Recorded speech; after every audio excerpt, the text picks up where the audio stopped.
சாய்ராம். என் அன்பு செல்லமே, என்னுடைய அழகான தங்கமே, வாழ்க்கையில் நீ ஏகப்பட்ட நல்ல விஷயங்களை செய்ய வேண்டும் என்று ஆசைப்படுகிறாய்.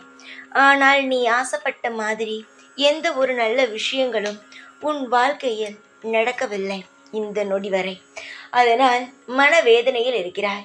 நான் நல்லது தானே நடக்க வேண்டும் என்று நினைக்கிறேன்.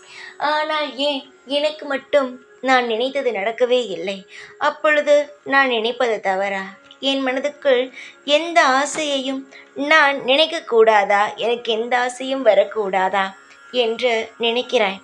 தங்கமே, உன் மனதுக்குள் மிகப்பெரிய ஆசைகள் இருக்கிறது. அது அனைத்தையுமே நன்றாக அறிந்தவன். உன் மனதில் ஆசை என்ன இருக்கிறது என்று நன்றாகவே தெரிந்தவன் நான். இப்படி இருக்கும் பொழுது உனக்கு செய்யாமல் இருப்பேனா? சில நேரங்கள் உன்னை சோதித்தாலும் இந்த சாய் உன்னை ஒரு நாளும் ஒரு கணமும் சோதிக்கவே மாட்டேன். எப்பேற்பட்ட விஷயத்தையெல்லாம் தாண்டி வந்து நீ இப்பொழுது இந்த இடத்தில் நிற்கிறாய். எவ்வளவோ நடந்தது. அனைத்தையுமே உன் வாழ்க்கையிலிருந்து படிப்படியாக எடுத்து இப்பொழுது ஒரு நிலைமைக்கு வந்திருக்கிறாய். இந்த நிலைமையானது மிக பெரியது அல்ல. இன்னும் மிக பெரிய விஷயத்தை நீ அடையத்தான் போகிறாய். தங்கமே, வாழ்க்கையில் நான் உனக்கு நிறைய சொல்லி கொடுத்து விட்டேன். நீயும் தனியாக எவ்வளவோ விஷயங்களை கற்றுக்கொண்டாய். இப்பொழுது உன் வாழ்க்கையில் நடக்கும் பிரச்சனைகள் நிலையானதல்ல, சீக்கிரமாக மாறும். உனக்கு பிடித்தது நடக்கும்.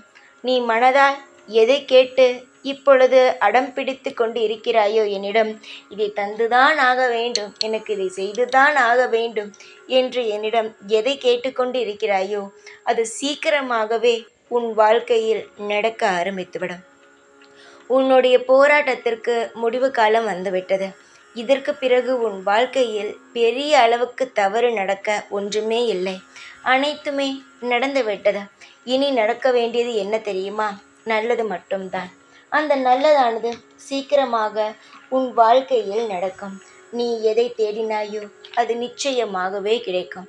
சில கஷ்டங்கள் வந்தாலும் அது அனைத்தையுமே நான் போக்கி உனக்கு தேவையான அனைத்து விஷயங்களையும் உனக்கு தந்து உன்னையும் உன் குடும்பத்தையும் காப்பாற்றி வாழ வைப்பேன்.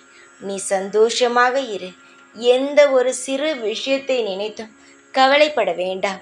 அனைத்து விஷயத்திலும் இருந்து இந்த சாய் காப்பாற்றுவேன். எப்பொழுதும் எந்நாளும் காப்பாற்றிக் கொண்டேதான் இருப்பேன். ஜெய் சாய்ராம்.